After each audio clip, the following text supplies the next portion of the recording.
Chapter 66. This room of requirement is really amazing. After closing the door of the room of requirement, Jerry couldn't help letting out a heartfelt exclamation as he watched the smooth iron door disappear and the white walls return to their original state. He felt that the room of requirement felt like a magic house that had been cast with super transforming spells, legilimency spells, and traceless stretching spells.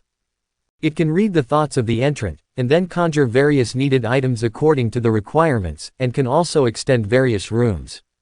Maybe it was secretly made by one of the 4 great wizards who founded the school. However, it doesn't matter who created the room of requirement. What is important is that now that he owns the room of requirement, he will have a place to study and practice black magic in the future.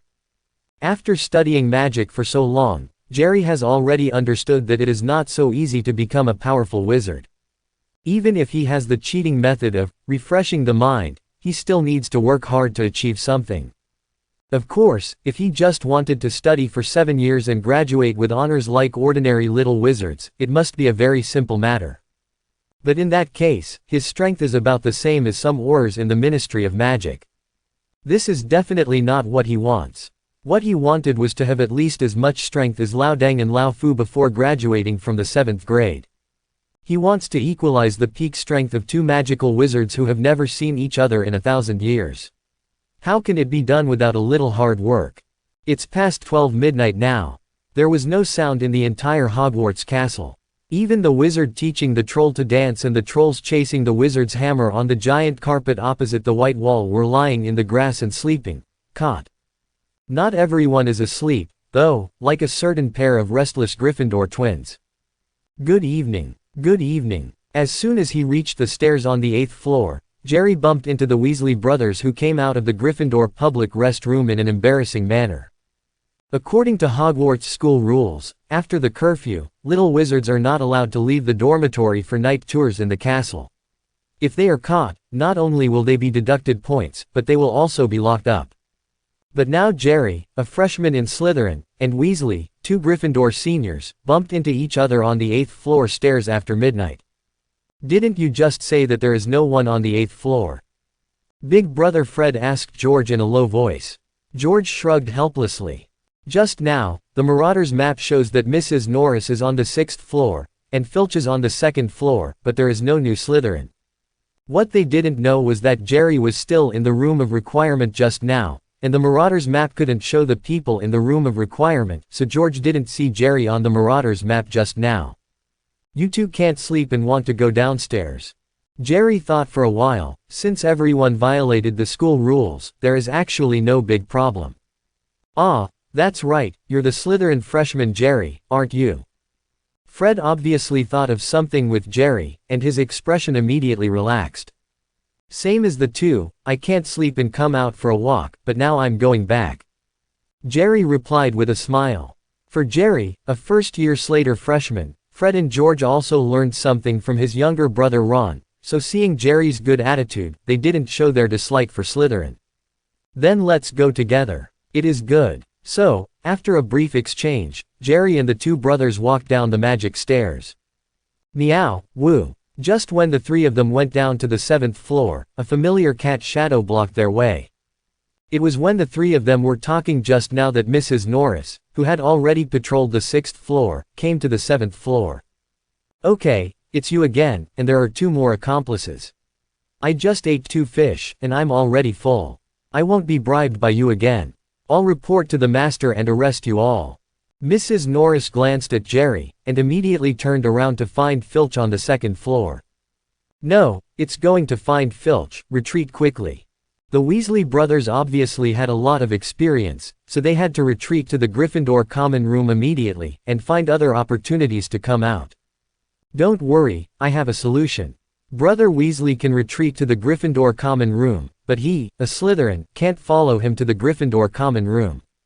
Fortunately, he was also prepared for this, and took out the glass bottle that he had prepared in advance without any panic, then grabbed a handful of green powder from it, and sprinkled it on Mrs. Norris. Mrs. Norris, who was about to step away, seemed to smell something, her body froze suddenly, then she turned around and rushed towards the green powder that fell on the ground behind her, and began to quickly lick it. What is this? Meow. I feel so high. Immediately afterwards, Freddie and George were stunned to see another side of Mrs. Norris that had never been shown to them. After licking the green powder, Mrs. Norris first began to shake her head, as if she was dancing disco after drinking too much, and then she kept rolling on the ground. Her expression gradually collapsed. In the end, like a cigarette afterward, he lay on the ground feeling powerless, and his eyes gradually became hollow. What did you feed it? It will be fine. If something happens to Mrs. Norris, Filch will kill us. Fred and George looked at Mrs. Norris, as if they had discovered a new world, and looked curiously and nervously at the glass bottle in Jerry's hand. A kind of herbal powder that cats especially like. It is not harmful to the body. Well, it may take a while to enjoy it before returning to normal. Let's go. Jerry didn't elaborate, but raised his foot and stepped past Mrs. Norris, and walked straight downstairs. The green powder in his bottle can also be said to be a kind of herb, but it is not a rare herb in the wizarding world, but a very common catnip for cat owners in the Muggle world. It was specially prepared by him for Mrs. Norris. In the future, he will often swim to the room of requirement to practice magic at night, and in his Superman mode, he doesn't need to pay attention to people like Filch or Squibs. Because of his footsteps, Jerry can hear clearly no matter how far away he is. But unlike Luo Lisi, as a cat, its feet are born with cat mats that can eliminate noise, and it walks silently. Even if his 5 senses are keen, he may not be able to detect it in advance. Therefore, in order to deal with Mrs. Norris, he spared time in the main world and went to the pet store to buy a can of catnip powder. Unexpectedly, this came in handy as soon as I came back. We'll stop here. Filch is patrolling the 2nd floor. Be careful when you go back. After the contact just now, the Weasley brothers feel that Jerry is indeed similar to what his younger brother Ron said, a different Slytherin. And the key opponent seems to have a talent for tricks, and they have a kindred spirit with them, so when we parted ways on the 4th floor, I kindly reminded Jerry. Thank you, I'll keep an eye out. Jerry glanced at the location on the 4th floor, then nodded, and continued to walk downstairs. It's only been 10 days since the start of school, and the Weasley brothers couldn't help being curious. Are they going to visit the restricted area on the 4th floor?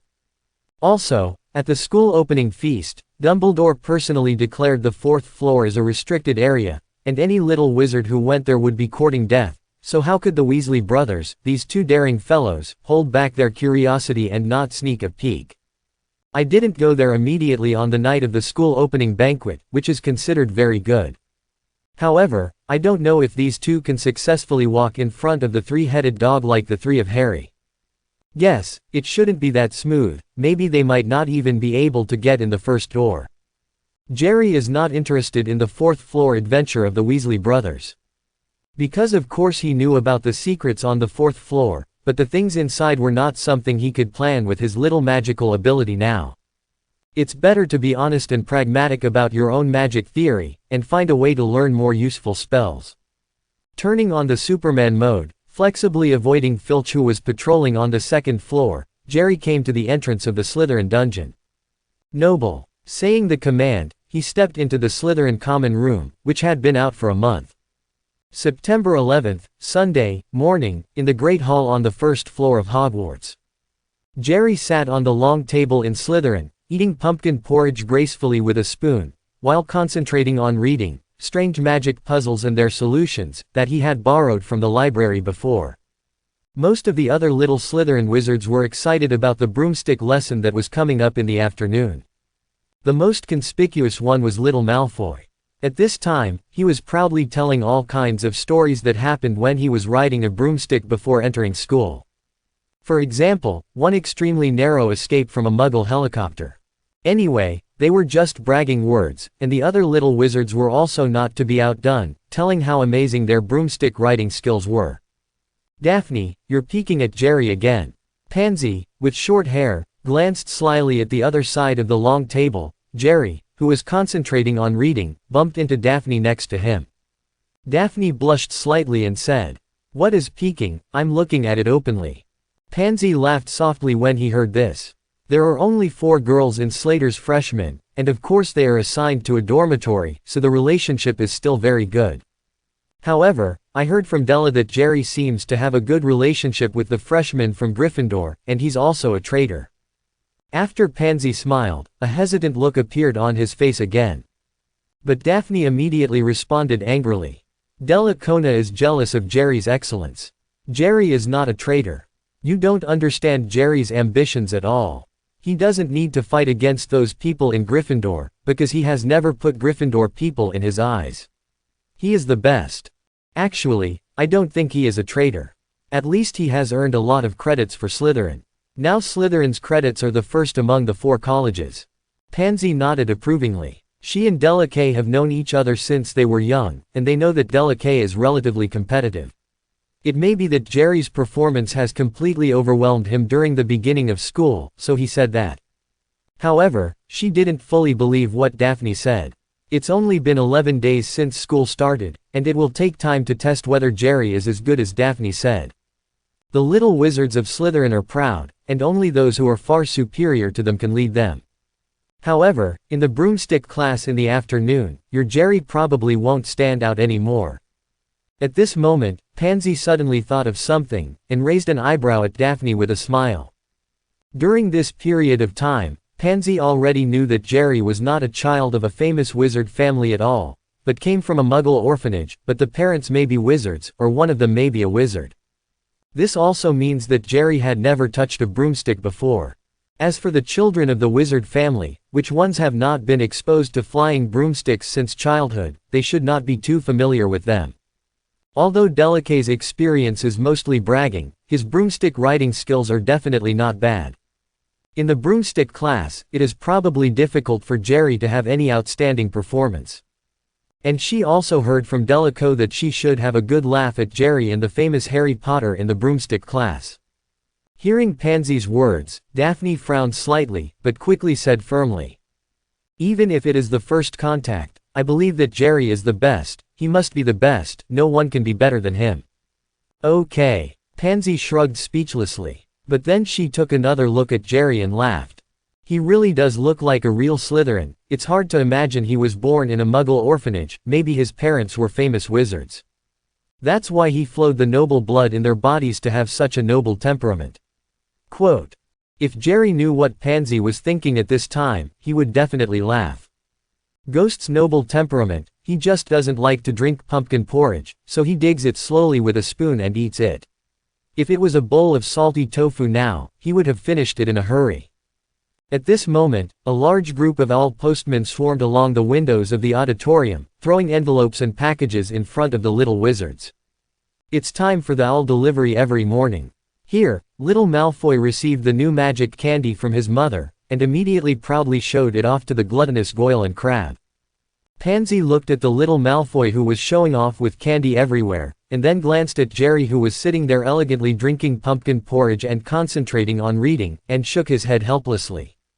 Della, compared to that Jerry, you really have no advantage except for your background. Oh, and maybe you have a broomstick. Girls always mature earlier than boys. In Pansy's view, Della K showing off with candy is a bit too childish. Even if he does well in broomstick class, it will be difficult to shake Jerry's current position in the hearts of all first-year Slytherins. But I still think Gore is the most handsome one. On the other side, the strong Millicent suddenly interjected. Pansy and Daphne rolled their eyes at the same time as they looked at the glib-mouthed Goyle. My memory ball. Malfoy, do you want to fight? A yelling sound pulled Jerry out of the ocean of magical knowledge. He turned his head and looked towards the place where the commotion took place. It turned out that when Malfoy passed by the Gryffindor long table, he snatched the memory ball that Neville's grandma had sent to Neville, and Harry and Ron were helping Neville. However, due to the timely arrival of Professor McGonagall, the conflict ended before it reached a climax. After closing the book and checking the time, Jerry got up and walked towards the Slytherin dormitory. There was Transfiguration class in the morning, and he hadn't picked up the textbook yet. Some people think that since Jerry has already memorized all the contents of the Transfiguration textbook and used all the spells in it, is there any point in attending the class? Jerry will tell you, of course it makes sense.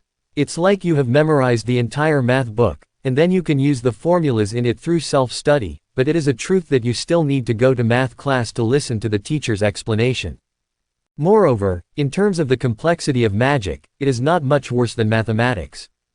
Under the teacher's explanation, many small details that were ignored during self-study will be discovered at this time, and many knowledge, experience and small skills that are not mentioned in these books will also be popularized by the teacher in class. Therefore, Jerry still attaches great importance to class, and he will listen to almost every class very carefully. Because only in this way can his magic foundation be solid enough. A tall building rises from the ground, and every brick and tile is the foundation. If you want to become a top-level wizard like Dumbledore, if you don't lay a solid enough foundation, it is definitely impossible to become a magician. Self-study, attending classes, and communicating with classmates are all indispensable bricks and tiles for building tall buildings. 3:30 in the afternoon. The sun is shining and the breeze is gentle, which is a very suitable day for riding a broomstick. Jerry and a group of little Slytherin wizards came to the big lawn at the gate of the castle together, and there, 20 broomsticks had already been placed in advance. It's just that the 20 broomsticks looked a bit worn out, and even some branches were stuck out in all directions, which seemed to be worse than his sweeping 3-star broomstick. After a while, Jerry saw Hermione, Harry and other Gryffindor wizards coming from the castle, followed by their broomstick teacher Ms. Hooch. Ms. Hooch looked to be in her early 30s, with short gray hair and sharp yellow eagle-like eyes. Jerry felt that there might be some eagle-like magical animal blood flowing in her body. Okay, what are you all waiting for? Everyone stand next to a broomstick. Quick, quick, hurry up. As soon as Ms. Hooch arrived, she immediately urged the little wizards to stand beside the 2 rows of broomsticks. Gryffindor had 11 and Slytherin had 9, so Hermione was temporarily placed next to Jerry. Hold your hands tightly, move your body forward, don't keep looking down, look forward, don't be nervous, I'm not nervous, I'm not nervous, I'm nervous, I'm nervous. Jerry looked at Hermione next to him, and kept chanting the flying skills recorded in The Amazing Quidditch, in a low voice, while his tense body trembled slightly, and he couldn't help but want to laugh. However, he still comforted in a low voice with a slow tone. Hermione, it's okay, it's just a broom, let's not fly so high for a while, take your time. But I've never ridden a broomstick before. Hearing the comfort from her best friend, Hermione stopped talking, but there was still a worried look on her face. Jerry nonchalantly said without batting an eye. It's okay, I haven't ridden it before, it's the first time, just ride it a few more times in the future. At this time, Ms. Hooch also came among the young wizards and began to explain the magic spells and some usage skills of controlling the broomstick. After the theory is finished, the next step is practice. Stretch out your right hand, put it on top of the broomstick, and say the spell. At Mrs. Hooch's command, all held out their right hands and read in unison. 2 puffs. As the spell took effect, everyone's broomsticks also started to move. Some flew directly into the hands, such as Jerry, Malfoy and Harry, etc., some just rolled on the ground, such as Hermione, Dean, Parvati, and some remained motionless on the ground, such as Neville and Seamus. Hermione, your mind must be firm and strong, and you must convey to it an emotion that if you don't get up, if you don't obey, I'll chop you up and use it as firewood. Seeing that Hermione didn't let the broomstick get up several times in a row, Jerry's eyes were red with anxiety, and he quickly taught her his unique skills. Jerry is very experienced in flying broomsticks, after all, he has been flying on it for a month. And he was the same as Hermione at the beginning, and later through the refreshing function, he was keenly aware of the shortcut to mastering the broomstick. That is the transmission of emotions. The broomstick is also bullying and fearful. The more nervous and timid you are, the more disobedient it will be. The more determined and tough you are, the more it will be persuaded. Sure enough, with the help of Jerry's tricks, Hermione quickly mastered the method and let the broomstick fly into her hand successfully. On the other side, Daphne, who had already picked up the broomstick, saw Jerry carefully teaching Hermione's skills, and suddenly thought she made a mistake. She shouldn't have picked up the broomstick so quickly just now. Half an hour later, under Mrs. Hooch's careful guidance, the last Neville also managed to pick up the broomstick. Okay, as soon as I whistle, you kick your legs off the ground and kick hard. Mrs. Hooch came to the front of the crowd with a whistle. "Hold the broom steady, go up a few feet, then lean forward slightly and drop straight back to the ground. Listen to my whistle, 3, 2. However, before Mrs. Hooch could blow the whistle, Neville, who was too nervous, kicked his feet hard and shot straight up like a rocket. In the blink of an eye, Neville's flying height exceeded the few feet that Ms. Hooch had just mentioned, and reached a height of more than 10 feet, and even 20 or 30 feet later, that is, a height of more than 10 meters. Then, his face turned pale, his hands softened, and he yelled, slipped off the broom, and quickly smashed to the ground under the force of gravity. Due to the suddenness of the incident, even Mrs. Hooch did not react. However, just as everyone was exclaiming, a figure swiped from the ground, soaring into the sky, like a sharp arrow, rushing towards the place where Neville fell. It turned out that not everyone didn't react, at least Jerry, who had expected it for a long time, responded in time. In other words, this wizard's body, strength, speed and other aspects are not much stronger than normal people, but his vitality is definitely tenacious. Jerry was riding on a broomstick, and seeing Neville hitting the ground from a height of more than 10 meters, he couldn't help sighing. If he remembered correctly, after Neville hit the ground, he only suffered some minor injuries. Ms. Hooch helped him to the school hospital for treatment, and he fully recovered in the evening. If it was a normal person, let alone a child, even a stronger adult, it would probably be enough for him to fall from a height of more than 10 meters. After fine-tuning the angle of the broomstick, Jerry swooped down and snatched up Neville's school uniform, which was falling. "Catch it!" Seeing this, the little wizards below let out a burst of exclamation.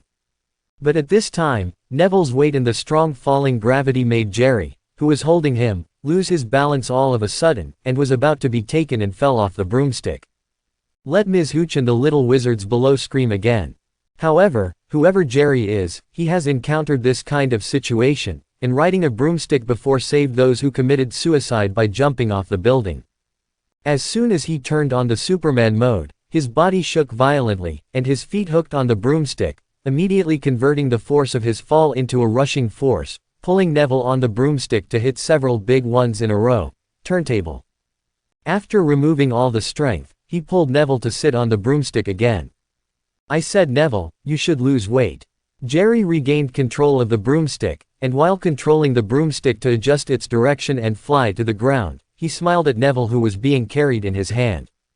At this time, Neville's face had lost all trace of fright, and he didn't answer Jerry's question, but cried out with a "wow," with a lot of tears and snot in his nose.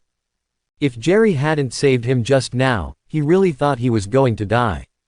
Riding a broomstick and steadily placing Neville on the lawn, Jerry turned over and jumped off the broomstick, and the two of them were instantly surrounded by little wizards.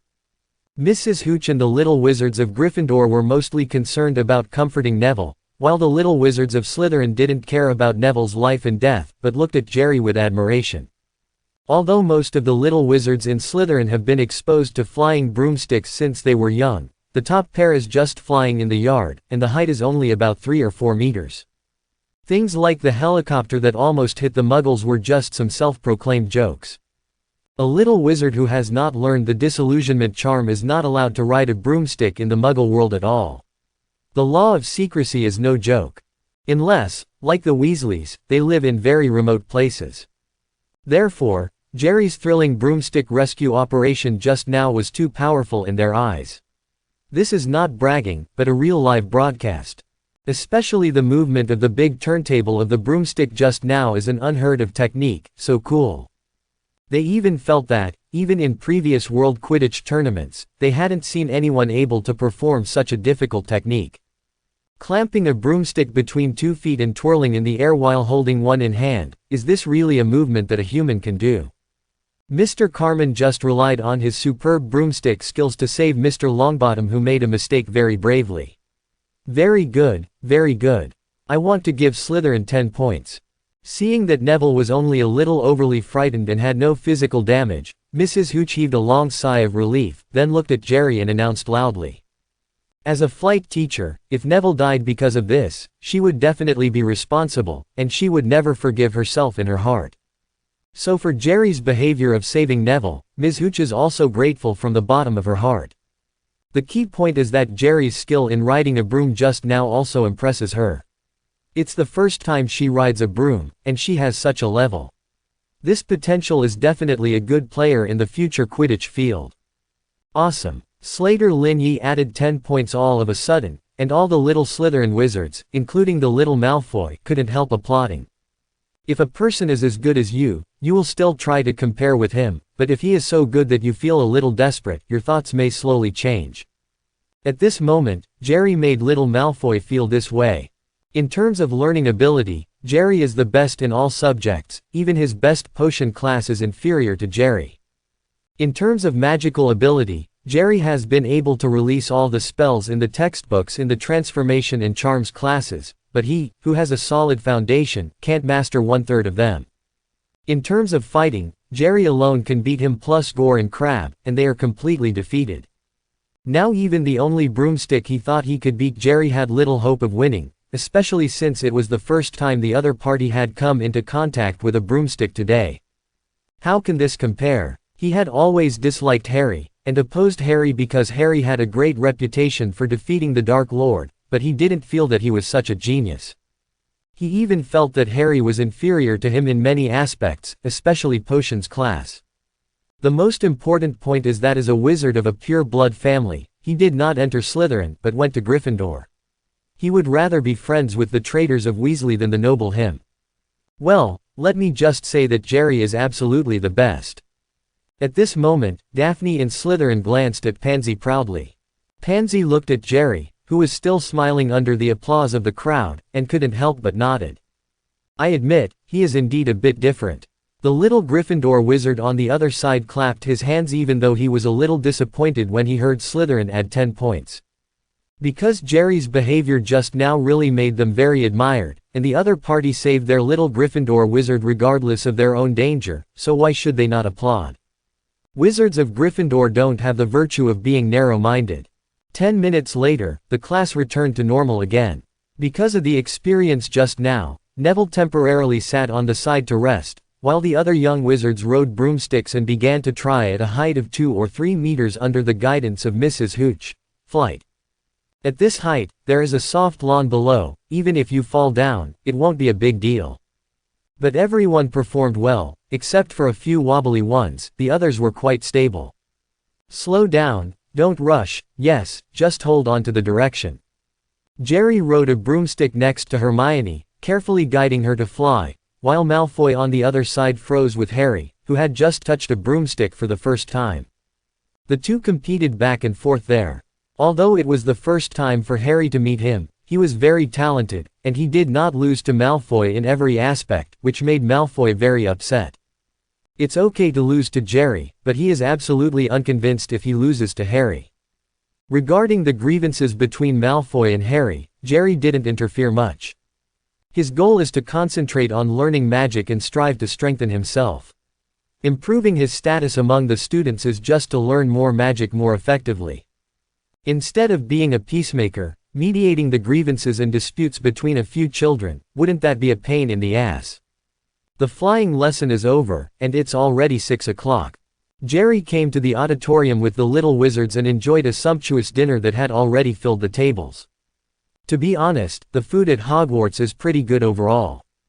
Although it is not as extravagant as the opening banquet, there are not a few meat dishes in every meal, and beef, mutton and the like are almost available in every meal. After dinner, Jerry is preparing to go back to the dormitory to take a nap to recover from the overdrawn spirit of today's use of refreshing. Professor Snape, who was dressed in black wizard robes and had no expression on his face, suddenly blocked his way. Come with me. After leaving only a few words, Professor Snape turned and walked towards his office. Although Jerry was confused, he followed up honestly. The head of Slytherin's office is also on the basement level, on the same floor as the potions classroom and the Slytherin common room. The layout of the office was in line with Snape's personal image. Except for a desk, the entire office is filled with all kinds of animal and plant specimens and precious potion refining materials. At first glance, I thought it was in the material storage room for refining potions. But it also showed that Snape was really rich. It is estimated that most of these precious potion materials belong to him personally. Ms. Hooch told me about your performance in class just now. I heard that you dived from a height of more than 20 feet and caught that idiot from the Longbottom family in one go. Snape sat behind his desk, looking at Jerry sharply. Yes, I didn't think of it myself. When Jerry heard that it was about the broomstick class, he breathed a sigh of relief. He knew that Snape hated Gryffindor on the surface, but in fact, he still loved every little wizard in the school, and would not trouble him because he saved a Gryffindor wizard. Plus he earned 10 points for the Slytherins for it. You were riding a broom for the first time?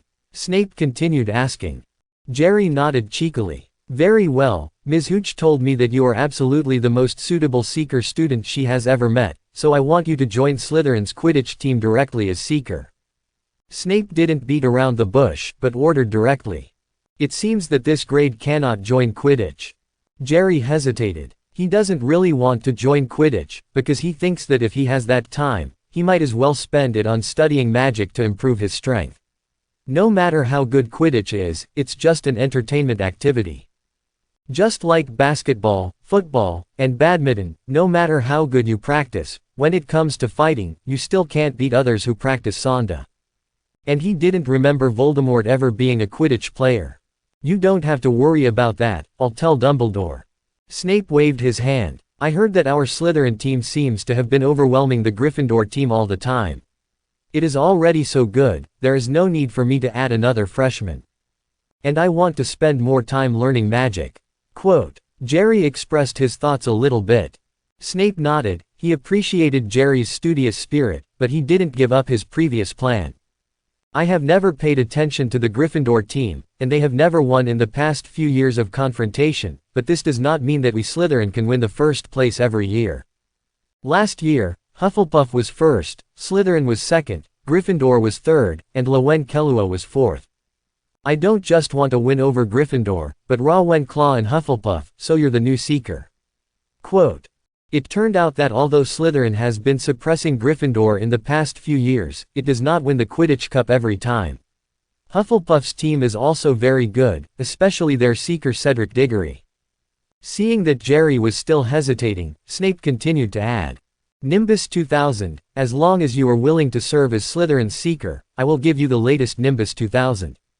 Make a deal. The Nimbus 2000 is the latest broomstick, its fastest speed is at least twice that of Sweeping Samsung, and its steering, braking and other aspects are far superior to Sweeping Samsung. Jerry knew very well that a broomstick with better performance might give him a little more chance of surviving in a dangerous battle like last time, since he hadn't learned Operation yet. So when Snape said that he would give away a Nimbus 2000 for free, he decisively agreed. Snape. As expected, he is indeed an excellent Slytherin. Once he heard that it would be beneficial, he agreed quickly enough. Follow me. Seeing that Jerry had agreed, Snape got up and led him to the Slytherin team captain Marcus Flint. Marcus Flint looks very strong. It is said that he may have the blood of a troll in his body. He is a 5th grade student and has just become the captain of the Slytherin team this year. He frowned when he heard that Snape was going to make Jerry, a freshman, the most important Seeker. Dean, if he's the Seeker, what about Terrence Higgs? Terrence Higgs was the former Seeker for the Slytherin team. You guys lost to Hufflepuff last year, it shows he's not a good Seeker, let him be a backup. Snape squinted his head and gave Marcus a bad look. Marcus's heart trembled suddenly, knowing that his question just now had made the dean a little unhappy, so he quickly replied. Okay. Then wait until Saturday, let Jerry come to the Quidditch training ground, and I will teach him some Quidditch rules. Snape nodded in satisfaction upon hearing this, and led Jerry back to the office. In fact, the reason why Snape believed in Jerry so much was not only because of Ms. Hooch's words, but also because he happened to see the scene where Jerry saved Neville. The Nimbus 2000 will be delivered in a few days, you can go back. After returning to the office, Snape let Jerry leave without saying anything. However, just as Jerry was about to leave the office, Snape's emotionless voice sounded behind him again. If you do well in Quidditch training, I will allow you to come here at night and ask me about magic. Jerry was still in a good mood when he left Snape's office. Originally, he tried to save Neville, just to earn a little red star, and Neville was already stupid enough to fall down like this. Unexpectedly, not only got a free Nimbus 2000, but also got Snape's promise that he could come to ask about magic at night time in the future. This is really going around, and it's back to the original plan. Originally, he wanted to join Gryffindor, not because Professor McGonagall could give him a Nimbus 2000, and by the way, he could have a relationship with Professor McGonagall for a small talk. Now, although I joined Slytherin by accident, I can also get the Nimbus 2000 and enjoy the benefits of being a small cook. It seems that he really deserves some snacks for the next Quidditch game. However, you can't waste too much time on it, you have to think of a way to kill two birds with one stone. Back in the Slytherin dormitory, before Jerry entered the door, he heard the triumphant laughter of the little Malfoy trio from inside. You can imagine, when the two idiots Potter and Weasley went to the prize showroom to fight us at night, and saw Filch there, what kind of wonderful expression would it be? Thinking about it, I'm special happy. I think that after the two of them are caught, even if they won't be expelled, they will definitely be locked up. No way, the people of Gryffindor have always been insane. I just said that, and they believed it. So, they are all idiots. When the three of them saw Jerry open the door and walk in, their laughter stopped abruptly, then they glanced at each other, left the dormitory very unnaturally, and went to the common room to continue the discussion. Seeing this, Jerry just shook his head and ignored them. Instead, he fell on the bed and began to catch up on his daily sleep. He didn't care about or prevent the three of them from trying to trick Harry and Ron, because it was completely unnecessary. Harry had Dumbledore as his backing, and no matter who it was impossible to kick him out of school.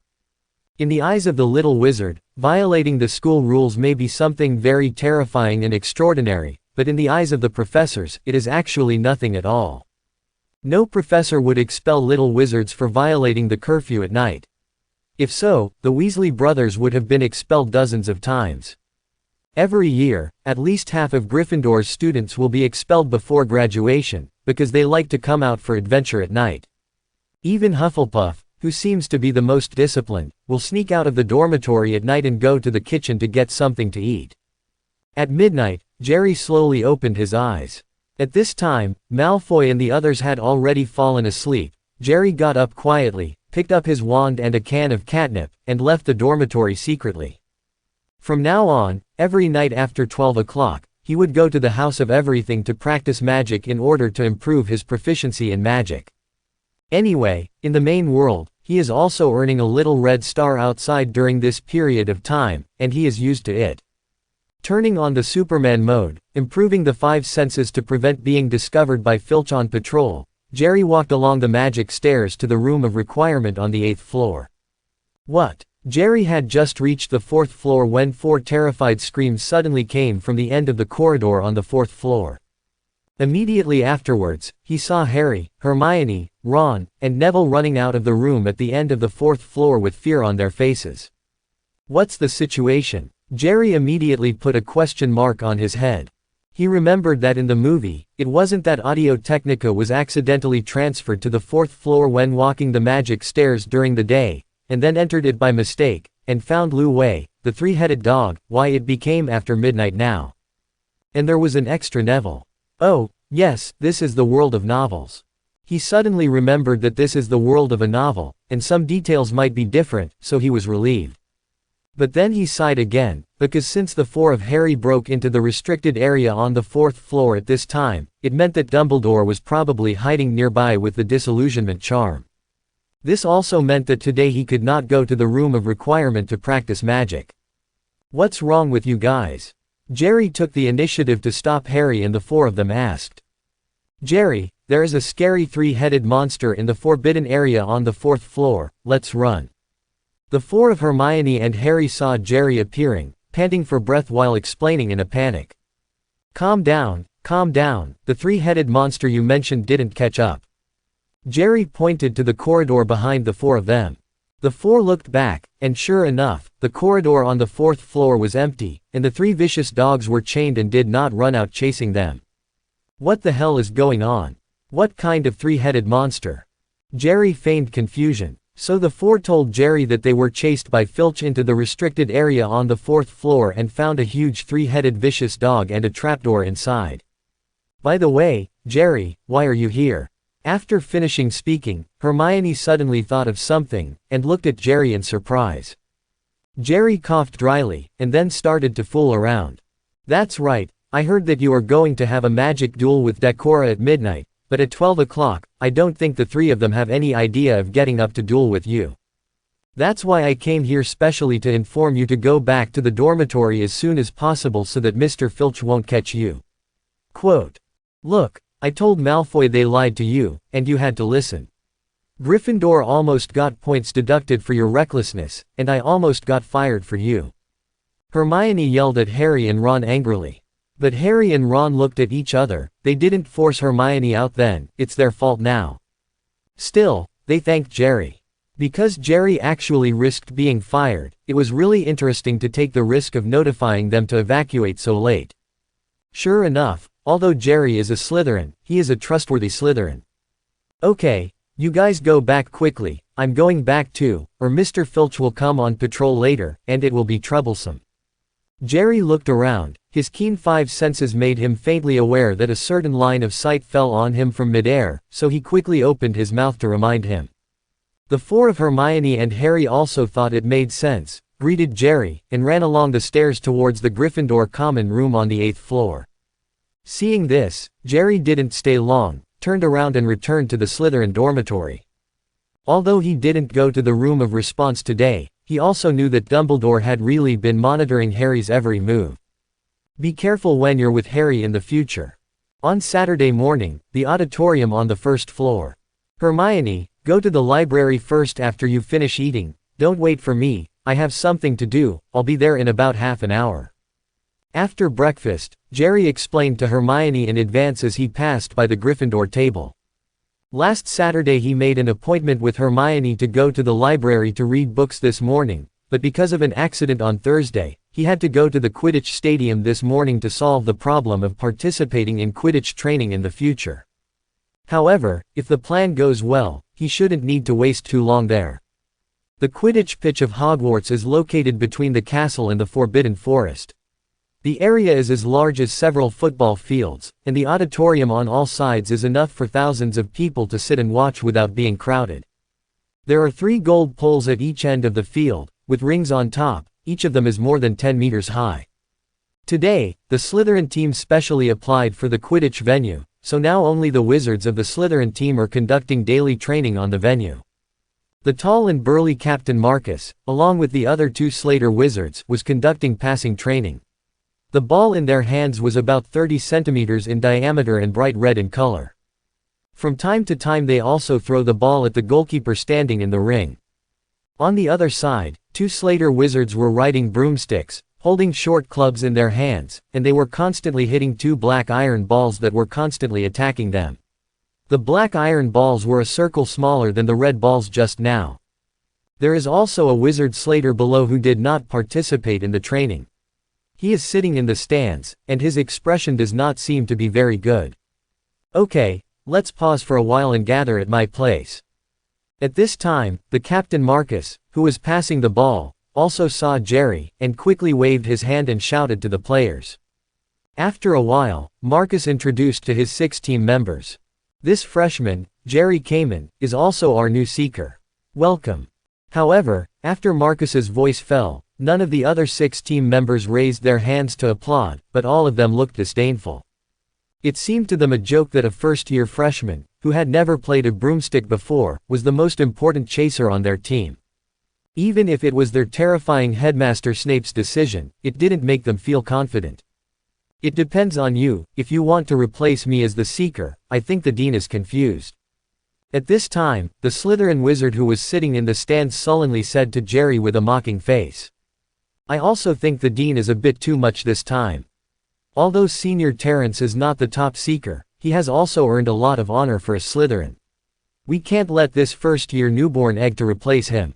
Another wizard Slater interjected, "And Senior Terrence will be graduating next year, and this year will be his last Quidditch competition. Hey, you are standing and talking without pain in your back. I also know that this matter is very inappropriate, but if you have the ability, go and talk to the dean in person. See if the dean will send your souls to hell with black magic." Marcus rolled his eyes secretly when he heard the complaints from his teammates. Don't look at other people who are tall and burly and look very cruel, but they are still very cowardly in the face of Snape. It wasn't really that he was afraid that Snape would use black magic to punish him. In fact, this had never happened before. Snape would never use black magic to punish students, it was just his psychology. Just like when you were 11 or 12 years old, you met a teacher who made you feel very scary.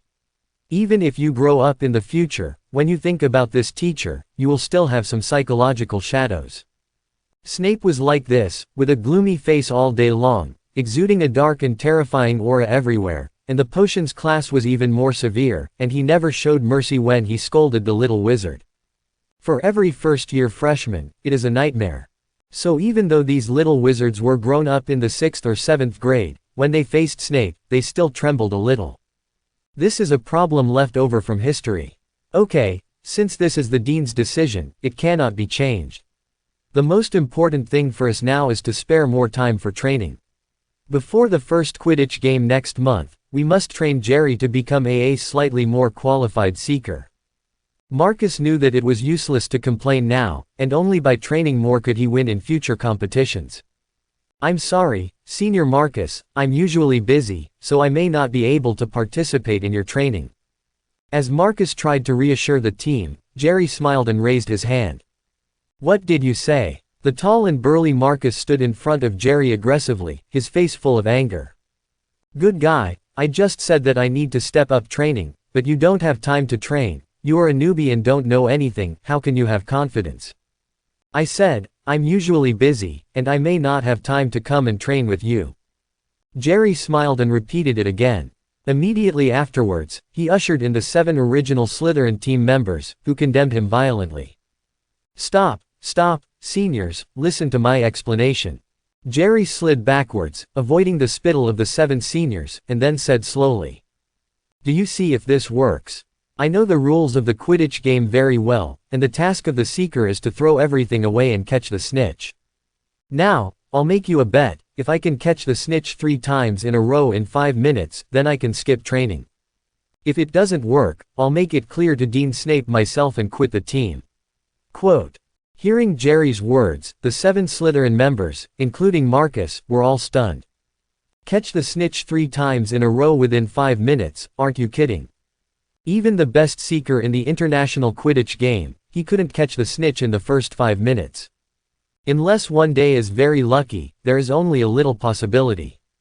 How about it, bet or not? Jerry smiled again. 7 people replied at the same time. Bet. From their point of view, it might be that Jerry knew that he couldn't be a seeker, so he found a reason and quit. 5 minutes later, Jerry held up his training broomstick and gestured to Marcus in the middle of the Quidditch field for an oak sign. Marcus opened the box, took out the training snitch, and let go. The golden snitch the size of a walnut immediately opened a pair of small silver wings, and then quickly fled across the entire Quidditch pitch. And Jerry also kicked his feet, turned on the boosting brain function, and rushed towards the golden snitch. Bring it to you. After a few sharp turns, Jerry in Superman mode grabbed the golden snitch. 3 minutes and 40 seconds. Marcus looked at the pocket watch in his hand and couldn't help rubbing his eyes. Impossible. The other 6 Slater team members exclaimed at the same time when they heard the time reported by Marcus. Catching the golden snitch in 3 minutes and 40 seconds is simply a joke. Even if it is not an official match, this data can definitely break the record. Luck. Definitely luck. Seeing Jerry returning with the snitch, the 7 comforted themselves at the same time. It is impossible for a person who has just been exposed to flying broomsticks for a few days to catch the golden snitch in 3 minutes and 40 seconds with real skills. So, only luck can explain what just happened. Taking the snitch from Jerry with a smile, Marcus took a deep breath and threw the snitch into the air again. This time, the Slytherin team members were no longer as undisciplined as before, but all fixed their eyes on Jerry. They want to prevent Jerry from using magic to cheat when hunting the golden snitch. However, in their eyes, Jerry kicked his feet, accelerated on his broomstick, and just made a few turns in the air, and soon found the snitch. Immediately afterwards, the golden snitch, known for its speed and agility, was caught by Jerry's hand, which was as fast as lightning. 3 minutes and 5 seconds. Marcus reported Jerry's time again, 35 seconds faster than the first time. This time, all the team members fell silent. If the first time is luck, then if you catch it the second time, the element of luck is already very low. And they also observed carefully just now, Jerry is definitely very proficient in operating the broomstick, and those few tactical flips and accelerations are beyond the reach of ordinary wizards. The most important thing is the subsequent catch of the snitch, which was fast, accurate, and ruthless, without the slightest sloppiness. I'm not as good as him. Terrence, the seeker who had been with the Slytherin team for 4 years, couldn't help letting out a long sigh when he saw Jerry returning with the snitch. After receiving the snitch handed over by Jerry, Marcus threw it out for the third time with some numbness. 2 minutes and 45 seconds. The time has been shortened again, and it has been indented to 3 minutes, which is really terrible. Is this really something humans can do? Looking at the smiling Jerry, as if he didn't know what he was doing, how shocking Jerry was, the hearts of all the Slytherin players were mixed at this moment. On the one hand, they're delighted that they're about to have a super powerful seeker. On the other hand, compared to Jerry, a first-year freshman who has just learned about flying broomsticks, they feel that they have been practicing for nothing all these years, which is a bit of a blow to the proud Slytherin. How about it, seniors, I will win this bet.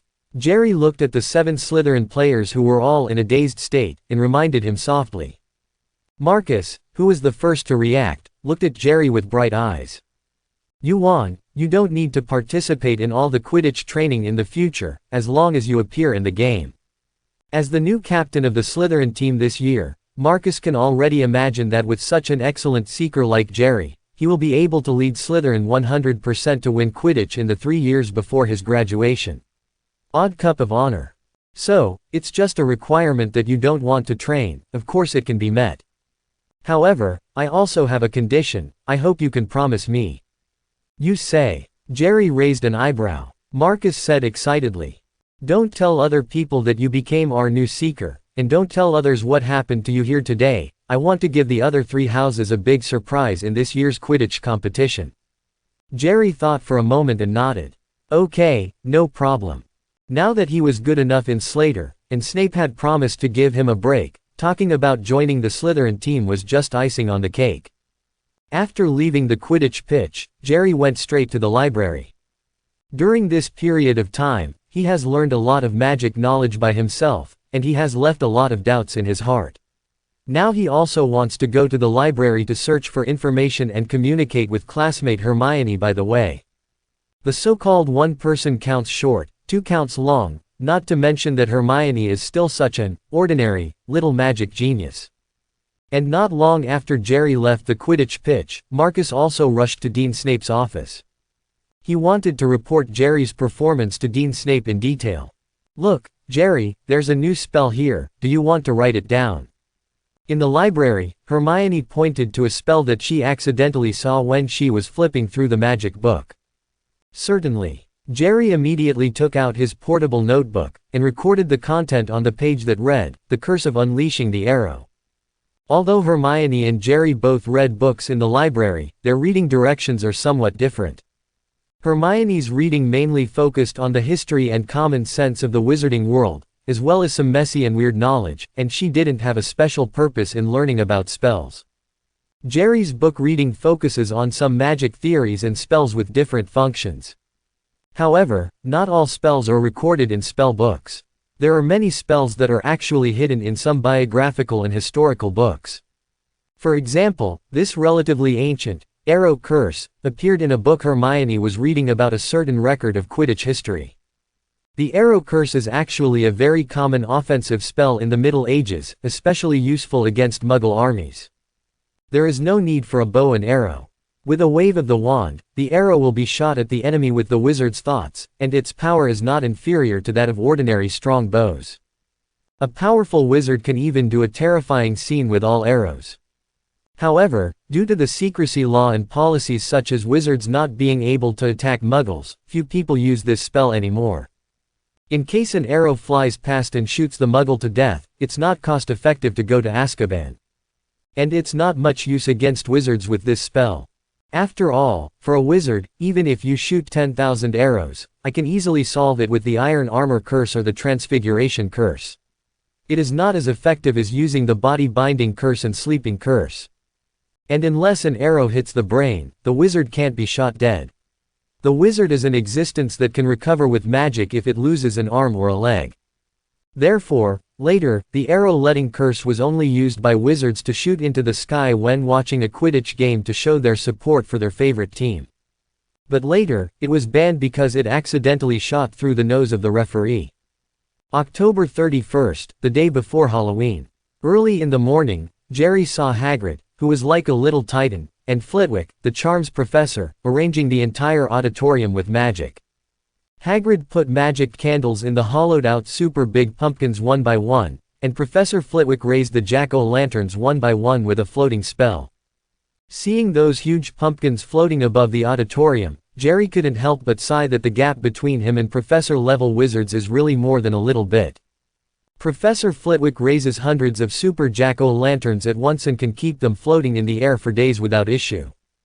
And he used the floating spell to hold a bus in place for only 2 seconds. However, compared to ordinary young wizards of the same grade who are still using the floating spell to float feathers, he is already very powerful. It may be that a lot of pumpkins were used to make jack-o'-lanterns today, so the breakfast is all pumpkin porridge, which he hates the most. If it weren't for the fact that many professors were having breakfast in the auditorium and could not use magic at will, Jerry really wanted to use the transfiguration technique to turn pumpkin porridge into tofu brains. Slater Lin Yi was in grade 1 and only had class in the morning today, so after getting some sleep in the afternoon, Jerry took a magic book borrowed from the library, and sat on the chair in the Slytherin common room to read it. Looking at it, it was around 6 o'clock in the evening. "Jerry, the dinner party is about to start. If you don't leave, you will be late." Daphne and Pansy passed by the common room. Seeing that the dinner was less than 10 minutes away, Jerry was still sitting in the common room and had no intention of leaving, so he immediately reminded them. Hearing this, Jerry raised his head and smiled gently. "It's okay, you go first. I don't like too noisy environment. Wait until you finish the last 2 pages." Seeing this, Daphne and Pansy had no choice but to leave the common room first. 10 minutes later, he put down the magic book in his hand and looked at the time. The dinner party has almost started. Everyone should be in the auditorium by now. Getting up and returning to the dormitory, Jerry took out the anesthesia sniper rifle he had retrieved from the room of requirement last night from the big box under the bed, wrapped it in a cloth, and quietly left the Slytherin dormitory. He turned on the Superman mode like a nimble elite agent, and quickly dived towards the stairway connecting the first floor and the basement. The basement of Hogwarts has a large area. In addition to the houseboat near the bottom of the Black Lake, the Slytherin dormitory, the potion classroom, the Slytherin headmaster's office, and the Hufflepuff common room, storage room and kitchen near the bottom of the Great Hall, there are more than a dozen large classrooms that have been abandoned. And if you want to go from the first floor to the basement, except for the special secret passage, there is only the small staircase next to the luxurious marble staircase. Therefore, holding the sniper rifle, Jerry went directly to an unoccupied classroom closest to the small staircase, put his ear against the wall, and began to wait quietly. About 20 minutes later, the sound of footsteps descending the stairs suddenly came from the small staircase behind the wall. Someone is going from the first floor to the basement. The Halloween dinner has already started, and almost all the professors and students, including the headmaster Dumbledore and the night watchman Filch, must be at the dinner party at this time. And now at this time, the only one who will come to the basement from the first floor is Professor Quirrell, who is going to release the troll to cause chaos and go to the 4th floor to steal the Philosopher's Stone. When the footsteps were away from the stairs, Jerry picked up the sniper rifle, moved carefully, and came to the door of the classroom. Opening a gap in the wooden door, he took out the mirror he had prepared in advance, and through the reflection of the mirror, he saw the back of Quirrell in a purple turban. At this time, Professor Quirrell was turning his back to him, walking furtively along the corridor of the basement, towards the 5th basement classroom in the distance. Sure enough, it's here. Seeing Quirrell's figure in the mirror, Jerry couldn't help but feel happy. In fact, he had already planned this action for a long time. When he was in the main world, he really wanted a small world-like suitcase that knew had in, fantastic beasts and where to find them. One is that with that box, he is equivalent to having a secret base.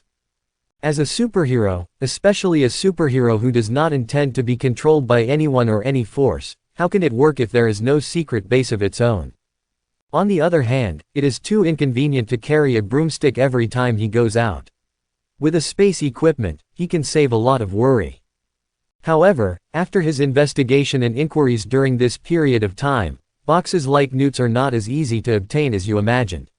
Even if you have a lot of galleons, you can't get them through normal channels. Because, similar to space equipment like Newt's suitcase, the main magic used in refining it is the untraceable stretch curse, an advanced spell that can only be learned in 5th and 6th grade. The use of this spell is strictly prohibited by the Ministry of Magic. There are regulations in magic. The magic of the traceless stretching spell, which can expand the space, cannot be used for personal items because of its particularity. It can only be used for the production of individual items approved by the relevant Ministry of Magic, such as school luggage boxes and family tents. Therefore, unless the wizard made it himself in violation of the regulations, he would not be able to buy related products in regular stores. But with Jerry's current level of magic knowledge, it is not easy to learn the advanced spells such as the untraceable stretching curse, even if he obtained the spells through other means. Even if it can be learned, it probably won't expand much space when it is used, let alone the advanced knowledge of alchemy involved. Therefore, he paid attention to the wizards he has come into contact with, who may have such items. In fact, Hogwarts professors may have them in private, but they may not always carry them with them, and it is difficult for him to have a chance to sneak attack. However, there is one person who is an exception. That was Professor Quirrell, who taught defense against the dark arts. This professor was once an excellent wizard of Lowen Keluo, and his strength is quite extraordinary, especially his obsession with black magic. However, during a trip to Albania, he met Voldemort's remnant soul, was bewitched by it and became a loyal Death Eater, and even possessed Voldemort's remnant soul. After returning to school, he wrapped Voldemort around the back of his head with a purple turban all day long, and used garlic and other strong-smelling things to cover up Voldemort's decaying smell. And began to make up stories about encountering vampires and being frightened by witches, pretending to be a timid person, and lowering everyone's vigilance against him. This time, he took advantage of the fact that everyone, including Headmaster Dumbledore and Night Watchman Filch, was in the Great Hall, and he wanted a person to come to the basement to release the troll and create chaos. The Philosopher's Stone of Resurrection. And Jerry was waiting for this opportunity. Quirrell was able to hide the monster from everyone, and released the giant monster on the basement floor, which means that he must have a space item that can hide the monster at this time. More subtly, Quirrell evades everyone, giving Jerry a chance. The only difficulty is that Quirrell's strength is definitely at the professor level. With his current magical strength, even if it is a sneak attack, it is impossible to defeat Quirrell silently and obtain the space equipment from him. What's more, Quirrell still had Voldemort's soul on the back of his head. Although Voldemort is in the state of a remnant soul at this time and can't do much, but it is Voldemort after all, and who knows what other terrifying means he has. He wants good space equipment, but he doesn't want to die for space equipment. But when he was about to give up, when he used magic to heal the soldiers before, he saw the anesthesia sniper rifle, which rekindled his hope. Quirrell and Voldemort are definitely very vigilant against magic, and they must be very experienced in facing magic attacks, but they certainly don't have much experience in dealing with modern weapons, and they don't even know about them. The key point is that the Army's special anesthesia sniper rifle has a range of up to 1,000 meters. He can carry out sneak attacks where the opponent can't see. Besides, this is Hogwarts, with Hogwarts in Dumbledore Town. Even if Quirrell, a Death Eater, was aware of it, he didn't dare to do anything. If it succeeds, maybe not only a piece of space equipment can be harvested, but also some of Quirrell's private property and the space equipment. Seeing Quirrell disappear into the 5th classroom, Jerry rushed out of the classroom at the top of the stairs, quickly evacuated in the opposite direction, and ambushed in a very suitable sniper spot that he had found in the past few days. This sniper point is a corner position 600 meters away from the stairs, and it is also a visual blind spot. If someone goes downstairs, you can see Jerry's position, and Jerry can see the other person, but if someone goes upstairs, then that person will have his back to Jerry, and Jerry can aim at him with a sniper rifle the back. When Professor Quirrell releases the troll, he will definitely return to the auditorium on the first floor to report the news through the stairs, and he can give him a sneak peek. After setting up the sniper rifle, Jerry began to focus on the direction of the stairs through the scope of the sniper rifle. With the blessing of Superman mode, and in addition to the fact that he has also practiced a few times in the response room these days, there should be no major problems with his accuracy. After waiting for about 10 minutes, the back of Professor Quirrell finally appeared in the sight. View. Jerry pulled the trigger decisively. A narcotic sniper bullet spewed out from the muzzle of the gun, and in less than 2 seconds, it traveled a distance of 600 meters and hit Professor Quirrell's ass without any reaction at all. Professor Quirrell, who had just released the giant monster under the stun spell in the 5th classroom, was about to take the stairs back to the auditorium on the first floor for the next step. Suddenly he felt a numbness in his buttocks, and then a feeling of drowsiness so strong that he couldn't stop. It came to his heart. Before he could continue to move, his body shook and he fell to the ground. After one hit, Jerry didn't stop at all, and retreated decisively with his gun, and then hid in a nearby abandoned classroom, hiding the sniper rifle in a pile of debris in the classroom. He didn't go up to search Quirrell now, because although Quirrell was fainted, Voldemort was not, and Voldemort should not have much attack power now, but it's better to be careful in everything. Hiding in the abandoned classroom, Jerry quietly listened to the movement outside. Sure enough, about 5 minutes later, the roar of the troll and the sound of smashing the wooden door with a big stick began to be heard in the distance. Jerry's plan is very simple. Apart from stunning Quirrell with a narcotic sniper rifle, he will not come forward directly, but intends to kill with a knife. Quirrell is good at dealing with trolls, but that doesn't mean he can tame them. What would happen to the awakened troll if he met Professor Quirrell lying unconscious on the ground? I think facing a wizard who stuns himself with magic, the troll must be happy to reward him with a few big pussies, or a few big sticks. If Quirrell was killed by the troll, then Voldemort's remnant must have escaped Hogwarts, and he could have finally appeared to sneak away Professor Quirrell's box. A good Slytherin who missed the dinner party because he was obsessed with reading, found the troll and Professor Quirrell killed by the troll on the way to the first floor. You see, what a normal thing this is. Dumbledore was still in the Great Hall at the moment, and he wasn't afraid of being discovered. Witches have investigative charms to retrace the previous spell cast by a wand, but no spells to retrace an entire event. What's more, Jerry didn't use magic at all in this sneak attack, but used a sniper rifle without talking about magic. As for whether Quirrell's death will affect the subsequent development of the plot, Jerry thinks, what does it matter to him? Dumbledore wants to use the Philosopher's Stone incident to train Harry. That's Dumbledore's business. He only needs to become stronger by himself, and then make a space equipment first. However, although the plan is perfect, it is always difficult to catch up with the changes.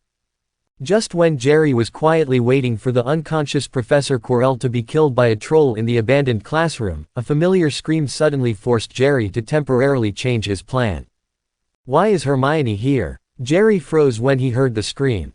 Yes, there is indeed a scene in the movie where Hermione hid in the women's bathroom on the basement floor and cried because Ron laughed at her for having no friends.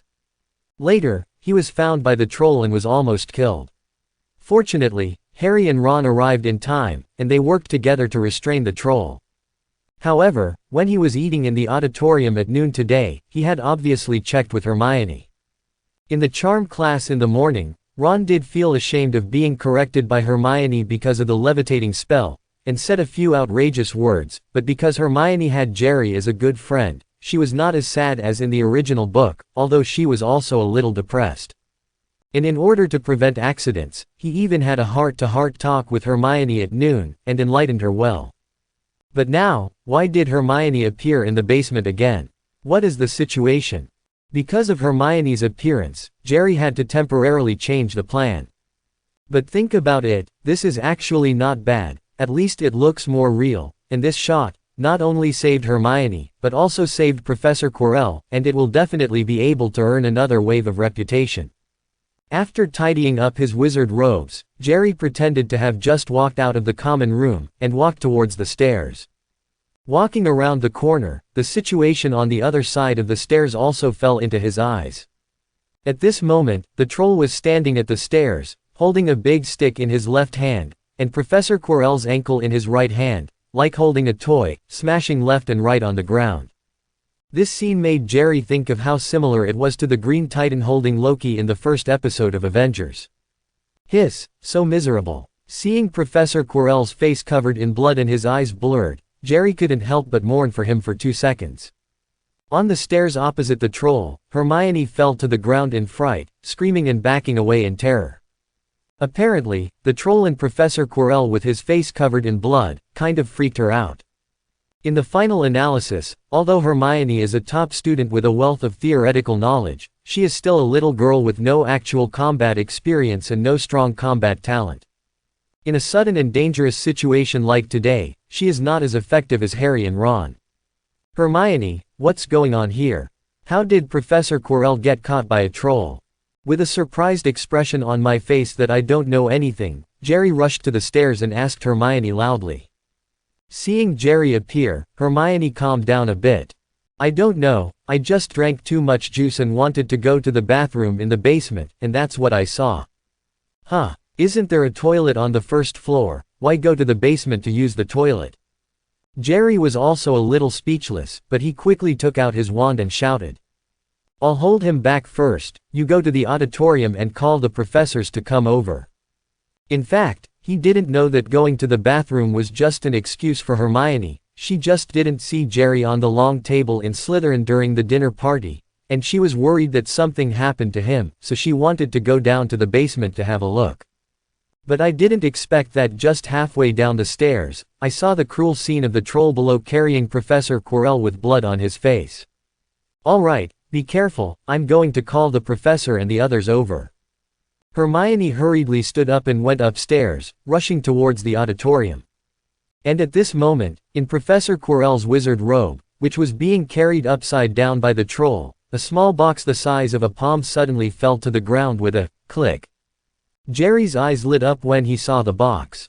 With a finger of the wand in his hand, a blue magic light shot straight at the giant monster. A giant monster, a magical animal with a height of about 4 meters, a weight of 1 ton, and only boogers in its brain, is classified as 4X in the textbook, Fantastic Beasts and Where to Find Them. Jerry, who has experience in fighting more powerful abominations, is certainly not afraid of trolls, and knows their weaknesses. After a sleeping spell temporarily stunned the troll, Jerry stepped forward and grabbed Professor Quirrell, who had fallen from the troll's hand, and pretended to be unintentional, kicking the box that fell on the ground, causing him to flew directly into the abandoned classroom next to the stairs. Holding the wizard robe of the dying Professor Quirrell, instead of attacking the troll, he fled down the stairs to the first floor. Professor Quirrell was dragged upstairs by Jerry, the back of his head banging on the stairs.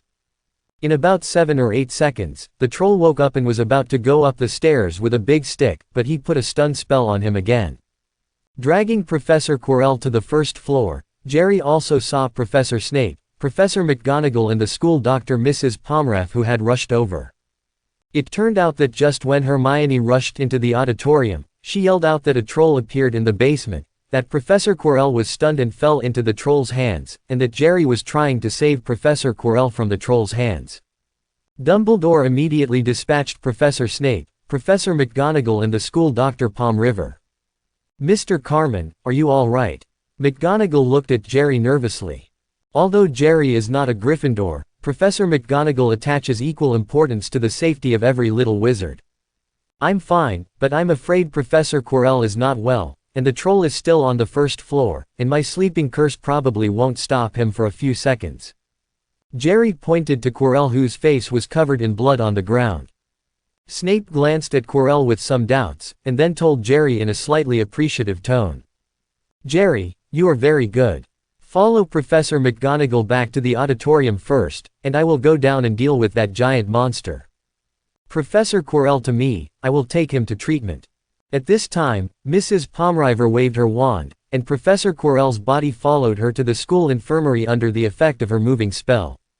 The moving spell is similar to the floating spell, except that it can not only make objects float, but also move with the wizard's thoughts under the control of the wizard's wand. Of course, unlike the levitating spell, which can be ignored after it is cast, the moving spell must continuously release its magic power, and it cannot be too far away from the wizard, otherwise it will be impossible to control it. Mr. Carmen, why are you alone in the basement? On the way back to the auditorium, Professor McGonagall asked with some doubts. For this question, Jerry is also well prepared. I was so engrossed in reading in the common room that I missed the start of the dinner party by the time I realized it. He had been reading in the common room this afternoon, where many little Slytherin wizards could sit, and just before the dinner party, he ran into Daphne and Pansy. McGonagall nodded. She wasn't suspicious, just curious. Mr. Carmen, you performed very well just now. If you hadn't bravely held back the troll, Miss Granger and Professor Quirrell would be in danger. I'll give Slytherin 10 points for your bravery. Quote. In fact, Professor McGonagall has always been impressed with Jerry, a little wizard.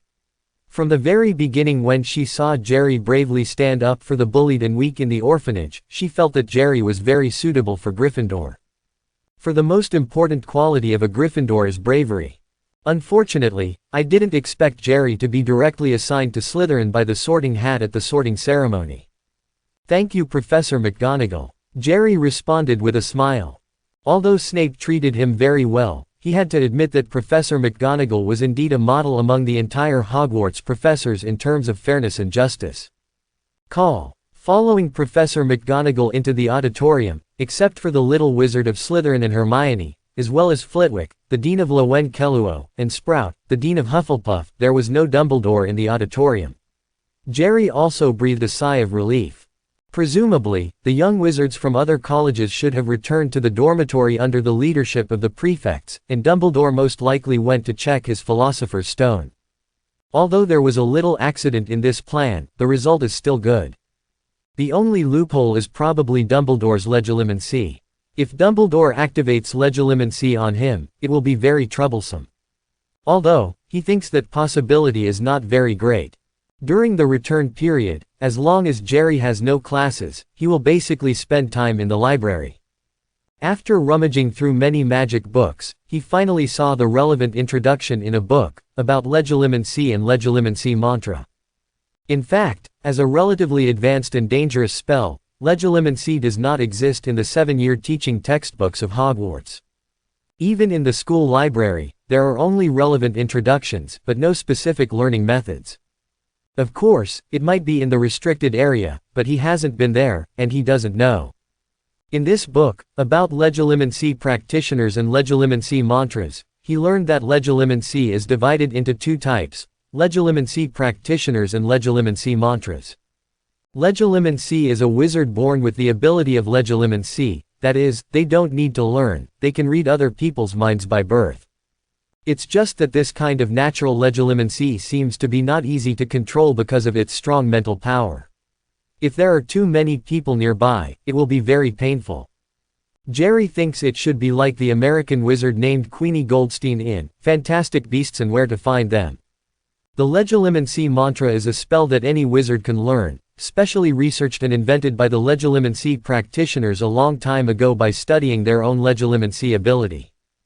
Just look into the other person's eyes and chant the mantra of Legilimency, and you can read the thoughts in the other person's mind at this time, and even read the other person's memory along the way.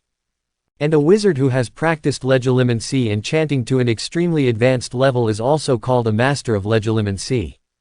Like Dumbledore, Voldemort, and Snape. They don't need spells, as long as they look at you, they can immediately know what's on your mind.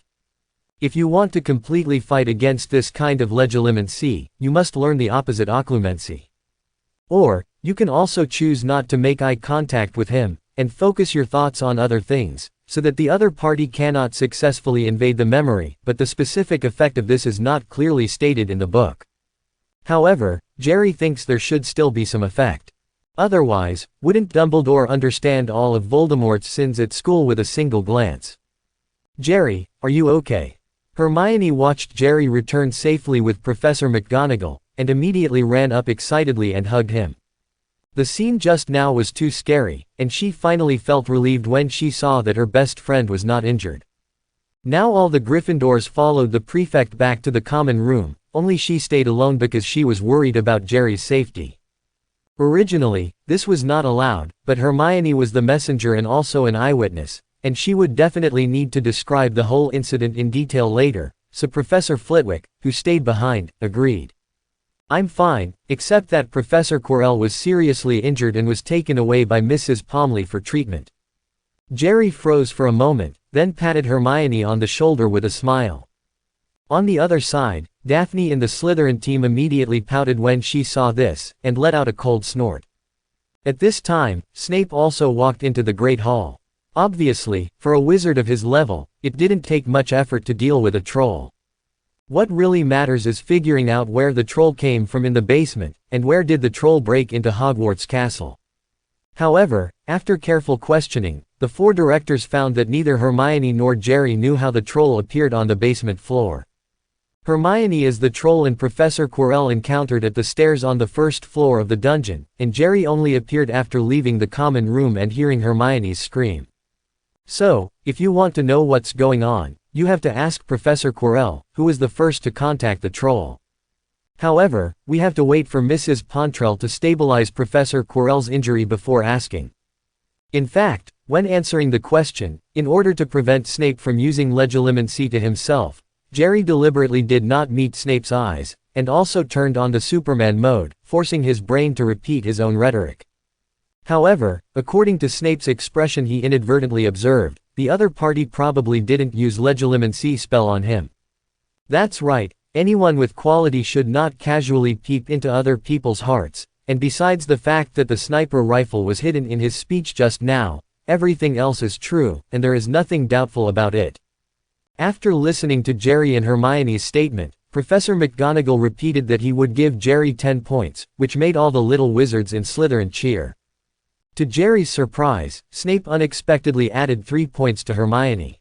The reason was that Hermione had informed the professors of what had happened on the basement floor in a timely manner, which deserved a reward. After everything was over, Professor McGonagall personally sent Hermione back to the Gryffindor common room, and Snape also brought the little Slytherin wizards back to the Slytherin common room. Professor Flitwick and Professor Sprout patrolled the castle to see if any other trolls have broken into the castle. 12 o'clock at night, Jerry got up quietly and left the dormitory. From the 2 abandoned classrooms, he retrieved the tranquilizer sniper rifle and the small box dropped from Professor Quirrell's wizard robe. Then turn on the Superman mode and carefully go to the room of response on the 8th floor. During this period, he met Mrs. Norris who was on patrol. However, under the effect of catnip powder, Mrs. Norris did not cause him any trouble. Inside the House of Requirements, Jerry put the anesthetic sniper rifle back behind the bust of the wizard, and then took out the small palm-sized box with some expectation, and slowly opened it. It's really a magic space equipment made with alchemy. Holding the box in front of his eyes, through the palm-sized box, he seemed to lift a cloud in the sky. Through the hole under the cloud, he saw an open space about the size of a football field, and there was a typical building, small English cottage. How do you get in such a small hole? Looking at the hole that was only the size of a palm, and then looking at his own body shape, Jerry felt a little bit difficult. But after thinking about it, since Professor Quirrell can release a giant monster 3 to 4 meters high from such a small hole, his size doesn't seem to be a big deal.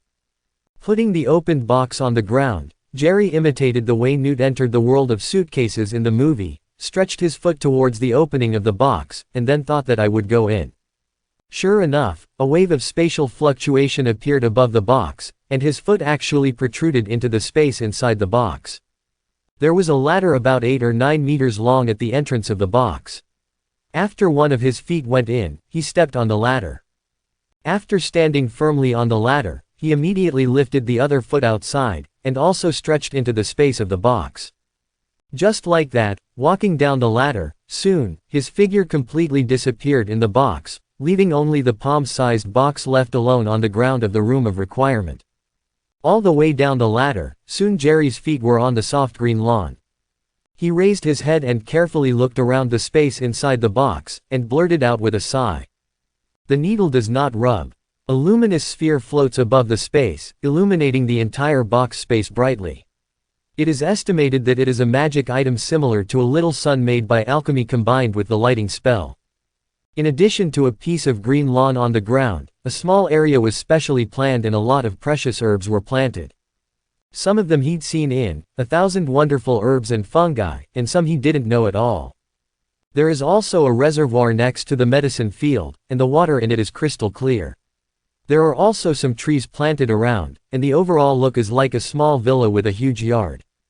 Walking along the green lawn into the small villa, this is a very common classical English villa in the wizarding world, with some Victorian styles. Opening the door is a long foyer, the floor is covered with a purple carpet. Stepping on the carpet through the foyer into the hall, you will see a beautiful fireplace and various carved furniture. Obviously, Professor Quirrell was one of the richer wizards.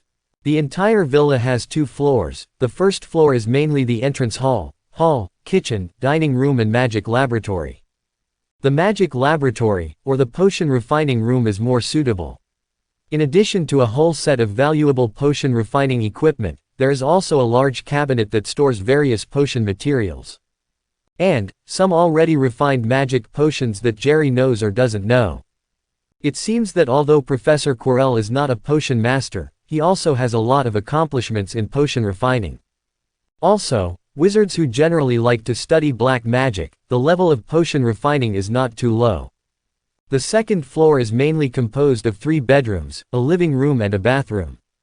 After a careful search, Jerry found Professor Quirrell's reserve of 1,000 gold galleons on the entire second floor, and a notebook of Professor Quirrell's research on black magic. Among them, what surprised Jerry the most was that in this notebook, Professor Quirrell actually recorded the experience of learning the 3 unforgivable curses, the Cruciatus Curse, the Imperious Curse and the Killing Curse. In addition, there is the Fierce Fire Curse, which is very difficult to control, and some curses that are not particularly common. It can be said to be full of gains. When he was in the main world, Jerry never worried about money, because with his magical ability, it is not too difficult to really get money. But in the world of wizards, everyone knows magic, and he is still a novice magician. If he wants to get a large number of galleons so smoothly, it will be a little troublesome. He has thought about using some capital and financial means to make money. But on the one hand, he is not very proficient in these things, on the other hand, his age, time and strength and other aspects do not allow it. As a first-year little wizard, now he mainly focuses on learning magic, and he can't leave school. Moreover, if you attack the existing rule system at will, without the support of certain strength and influence, the consequences will definitely not be optimistic. Later, he thought of the 8-eyed spider in the Forbidden Forest, the venom of the giant spider, which was a precious item worth 100 galleons per pint. But considering that the Acromantula is marked as dangerous at XXXXX level in the textbook of Fantastic Beasts and Where to Find It, and their number, he thinks it's better to forget it for the time being. Although Harry and Ron were not hurt in the movie when they stood out from the siege of countless Acromantulas, it was because they were the protagonists. The level of danger at the XXXXX level is the same level as that of the fire dragon, which means that if ordinary elite wizards encounter it alone, if they don't react fast enough, they will be overturned. Although giant 8-eyed spiders are not as powerful as fire dragons, they have intelligence no less than that of humans, and they live in groups, and their venom is very deadly.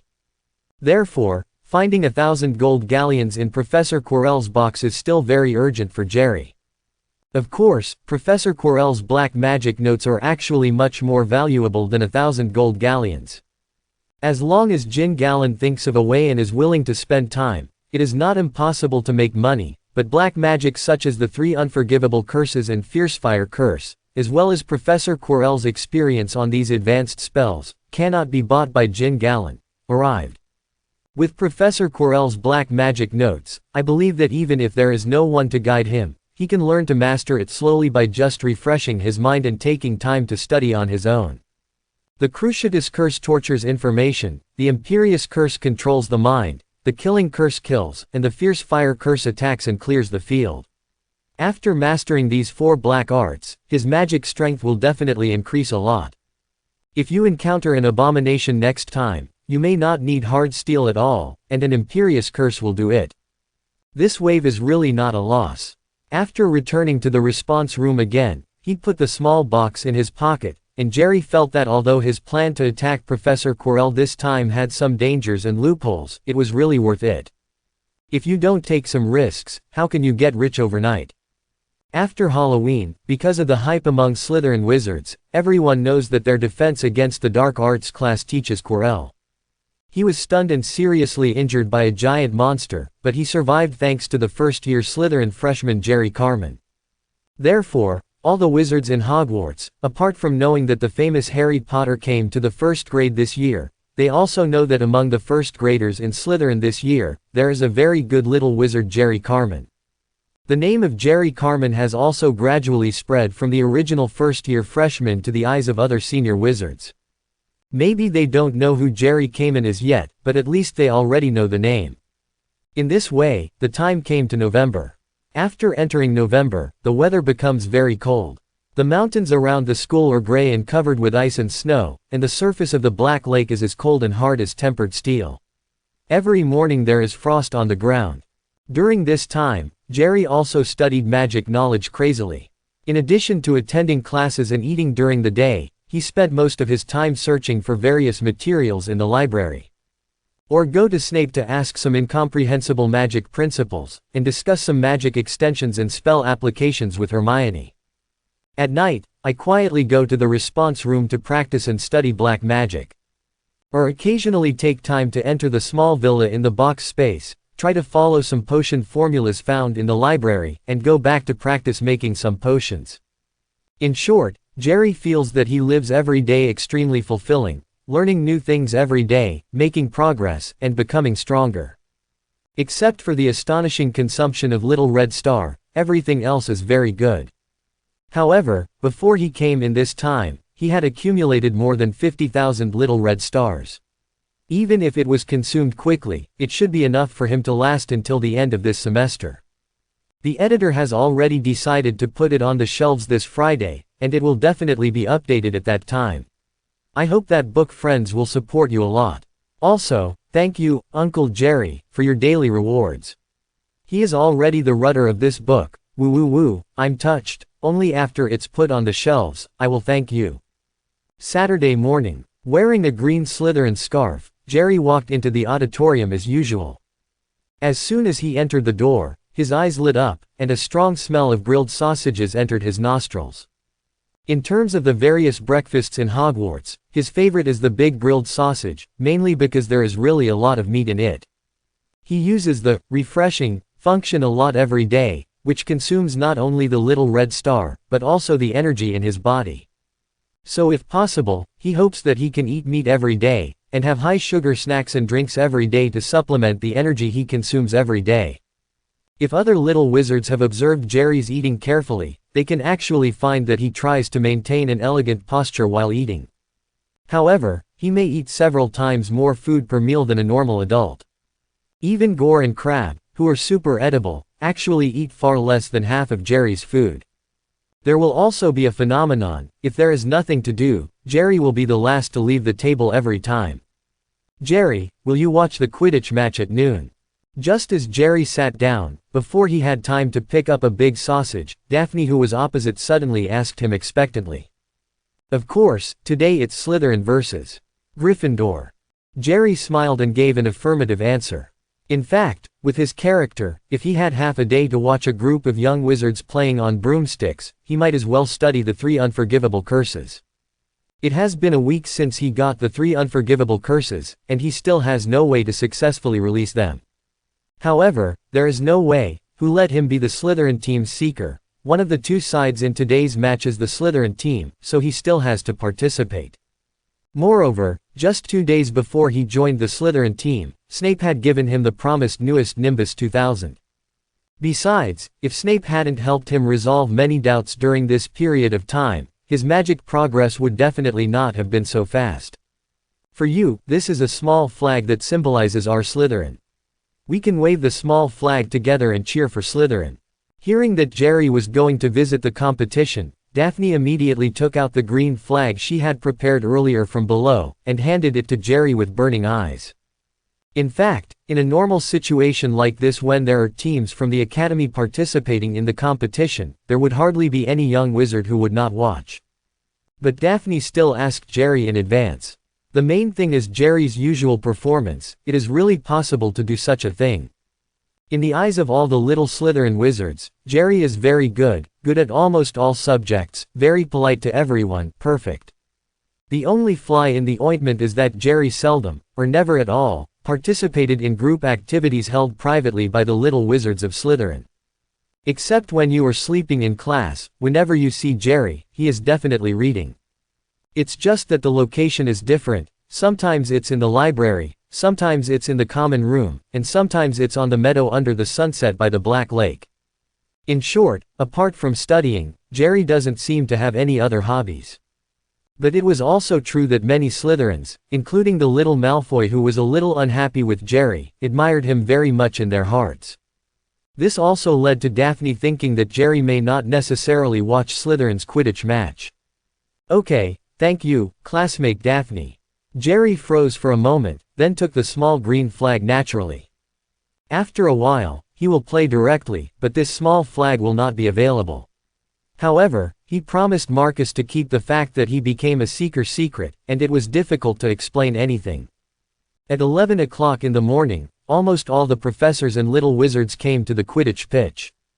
On the stands in the east, west, north, south, and 4 directions of the entire stadium, there were 4 little wizards from the academy standing with clear banners, and each of them wore a scarf that belonged to their own academy. Gryffindor is red and yellow. Red represents fire, a symbol of bravery. Slytherin is a green room. Green represents water, a symbol of blood. Hufflepuff is yellow and black. Yellow represents earth, a symbol of kindness. Loen-Keluos is the blue Baixiong room. Blue represents air, and symbolizes wisdom. In order to prevent the little wizards from being unable to see the scene of the game clearly, some of the stands were raised into the air with a powerful levitation spell at this time, but many little wizards still brought binoculars. In the middle of the stands, there were some wooden towers that were a little higher than ordinary stands. These towers were filled with school professors, commentators, and some non-school wizards who came from Hogsmeade Village to watch the game. What are you looking for? In the Slytherin stands, Pansy watched Daphne looking around, as if she was looking for someone. Jerry, he said that he would come to watch the game when he had dinner in the morning. Why hasn't he seen anyone else until now?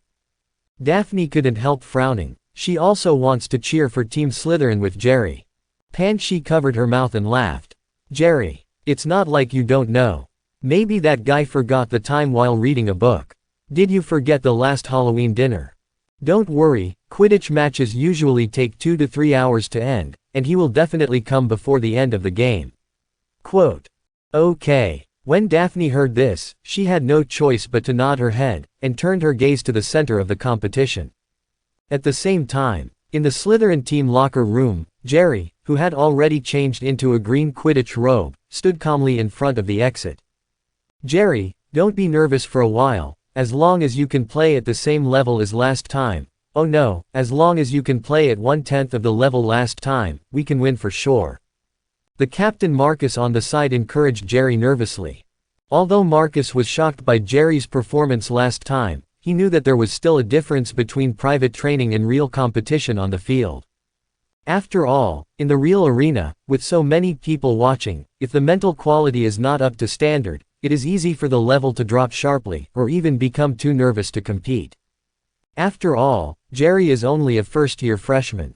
Even though he is very talented, but has never experienced a game, Marcus is still a little worried. Especially since Jerry hasn't participated in their training even once. Captain, you look more nervous than me. Don't worry, I won't let you down. Jerry looked up and gave Marcus a reassuring look. He doesn't have time to waste 2 or 3 hours here. It's the right thing to finish early, to call it a day and go back to study magic.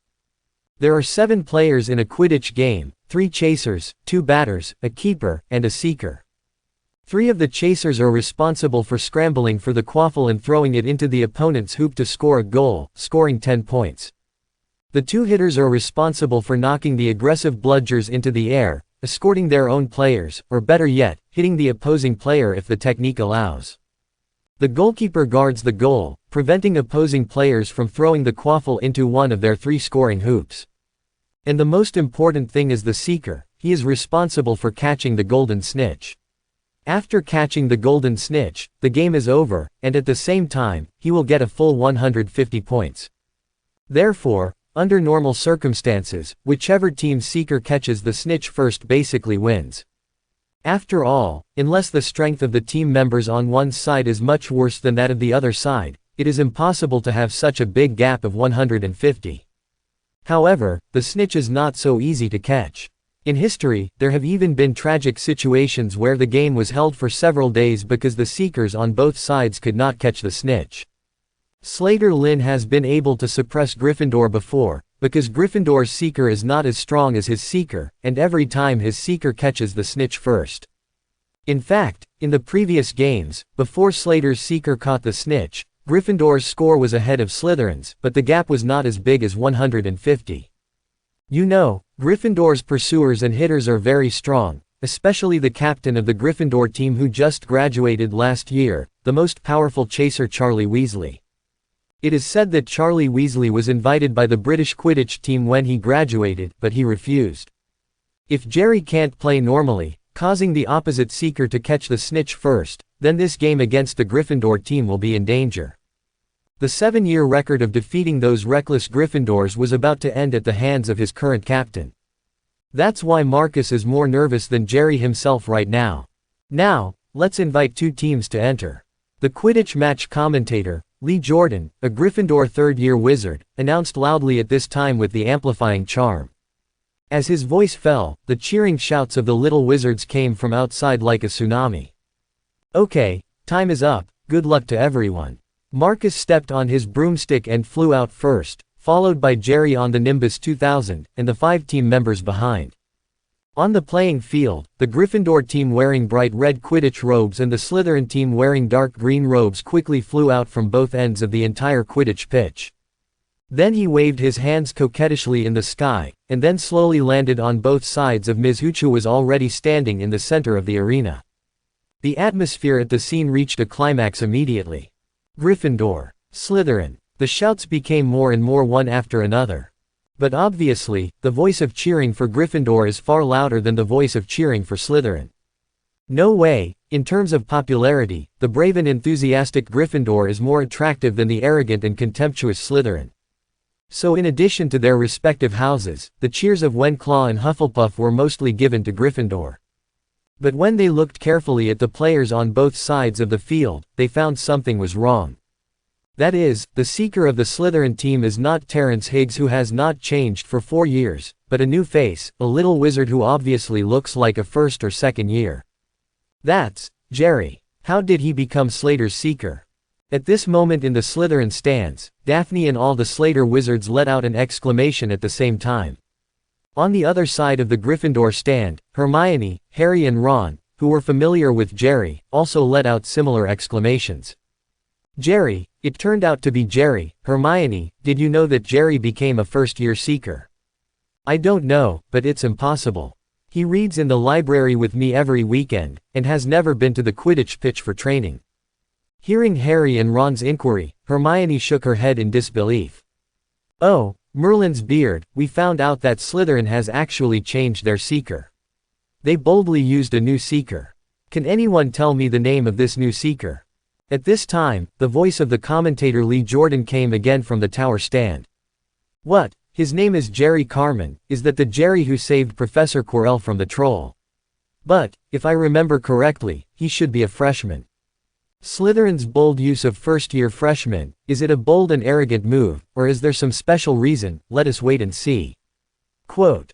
Under Lee Jordan's explanation, all the little wizards knew that this new seeker was the Slytherin freshman who saved Professor Quirrell from the troll on Halloween a week ago. They had only heard of Jerry's name before, but not all of them had seen Jerry. Now the whole of Hogwarts, including the wizards in Hogsmeade, knew him. However, at this time, most people are not very optimistic about replacing Terrence Higgs, who has 5 years of experience, and using a freshman as the most important seeker.